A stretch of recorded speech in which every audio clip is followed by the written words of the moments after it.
Untuk perilaku mencontek ini bagi siswa atau bagi individu atau peserta didik itu adalah tindakan. Assalamualaikum warahmatullahi wabarakatuh. Pada kesempatan kali ini kita akan membahas tentang perilaku mencontek. Ya, sebelumnya perkenalkan dulu, nama saya Nailul Marom dan teman saya yang bernama Wanti, juga narasumber kita yaitu Ibu Ifatul Kholila selaku guru BK di MTS An-Nasuha Kalimukti, yang biasa disapa Ibu Lili ya Bu ya. Ya, di sini kita akan ngobrol-ngobrol santai aja ya Bu ya. Baik Bu, saya mau tanya, bagaimana menurut Ibu tentang perilaku mencontek? Oke, untuk perilaku mencontek ini bagi siswa atau bagi individu atau peserta didik itu adalah tindakan pelanggaran yang dilakukan oleh peserta didik dengan cara tidak jujur. Artinya apa? Artinya dengan cara tidak jujur itu dia melakukan segala hal untuk mendapatkan sesuatu yang dia inginkan dengan cara tidak jujur dan tidak percaya diri dengan dirinya. Itu.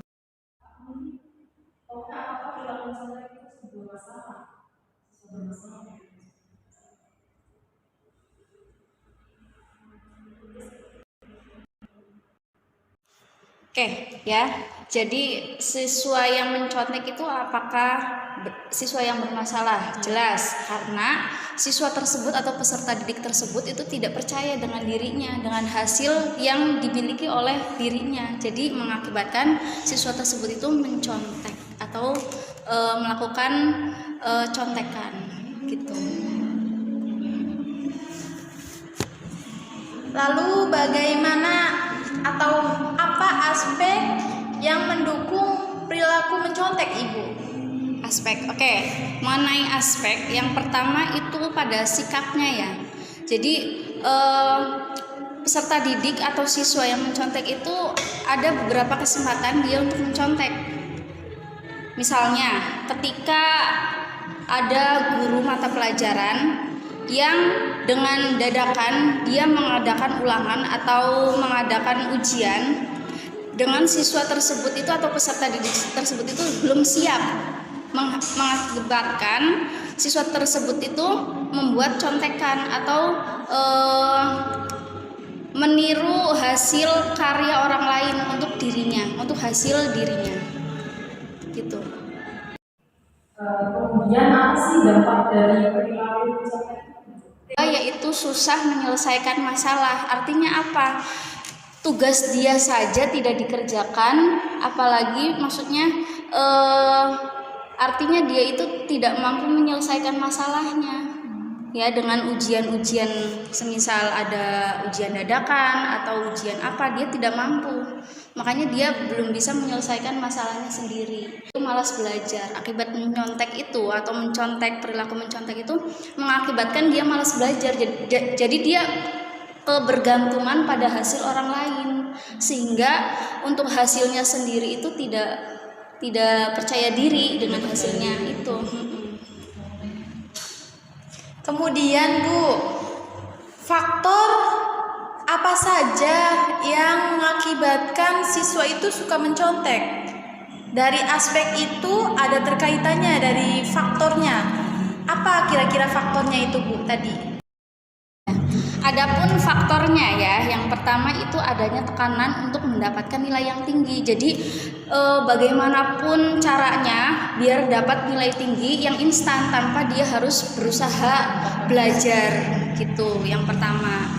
Yang kedua itu keinginan untuk menghindari kegagalan. Jadi karena dia ekspektasinya tinggi, pengen nilai bagus tanpa harus usaha, ya jadinya ini ibaratnya kayak diterjang saja. Jadi termasuk instan. Nah, pengennya instan, nilai yang tinggi tanpa usaha. Nah, itu. Selama jadi guru BK, metode apa aja sih yang Ibu terapkan dalam meningkatkan prestasi belajar siswa untuk menurunkan kebiasaan menyontek? Oke, kalau dalam materi yang saya berikan di kelas, ya karena BK ini kan sebenarnya tidak masuk kelas, cuma karena di sekolah itu diberikan kesempatan masuk ke kelas, ada jamnya. Saya selalu menekankan kepada siswa, apalagi ketika mau PTS atau PAS atau ulangan harian biasa, saya selalu menekankan kepada siswa bahwa dia harus percaya sama dirinya sendiri. Artinya apa? Artinya harus percaya dengan hasil yang diberikan oleh dirinya sendiri, apapun itu hasilnya, mau nanti nilainya jelek, mau nilainya seberapa, yang penting hasilnya sendiri, tidak dari mencontek. usaha diri sendiri. Nah iya, karena kalau semisal mencontek itu berarti kamu tidak percaya sama ilmu yang kamu miliki gitu. Jadi nggak ada usaha. Nggak ada usaha. Jadi saya selalu tekankan pada anak-anak seperti itu. Kemudian bagaimana cara ibu untuk membentuk potensi siswa dalam pembelajaran sehari-hari untuk perilaku siswa mencontek? Bagaimana usaha ibu? Seperti tadi yang dijelaskan, memberi memotivasi. Kemudian dengan cara apa lagi ibu sebagai guru BK memberi pelayanan untuk masalah mencontek ini, Bu? Oke, kalau upaya ya kalau semisal dengan cara memotivasi tidak jalan, ya diberi ketegasan sedikit. Artinya apa? Ketika semisal ujian, ya mau nggak mau tas yang dibawa atau buku yang dibawa siswa itu harus dikumpulkan di depan meja. Jadi tidak ada alasan di kolom itu tidak ada buku, dia hanya memegang pensil sama semisal tip X dan alat tulis, sudah itu saja. Iya, karena sekarang itu banyak akses untuk membuat siswa mencontek itu banyak ya, bukan hanya lewat media sosial, terkadang lewat meja belajarnya juga di kelas bisa ya, Bu? Iya, begitu. Bagaimana misalkan kalau ada siswa yang ketahuan mencontek, itu apa yang akan ibu lakukan? Oke, kalau semisal ada siswa yang mencontek pada ujian PTS atau ujian PAS akhir tahun ya, itu kami sekolah atau sebagai pengawas itu memberi ketegasan bahwa kertas jawaban atau kunci jawaban itu disobek. Jadi untuk apa? Biar paham bahwa tindakan mencontek itu tidak baik. Gitu bagi mereka. Oke, mungkin cukup sekian dari podcast kita kali ini. Terima kasih juga untuk Ibu Lili. Sama-sama. Terima kasih juga untuk rekan saya Mbak Nailul. Sekian dari kami. Kami tutup. Assalamualaikum warahmatullahi wabarakatuh. Kesimpulannya adalah perilaku mencontek merupakan tindakan pelanggaran yang dilakukan oleh peserta didik dengan cara tidak jujur atau melakukan segala hal untuk mendapatkan sesuatu yang diinginkan.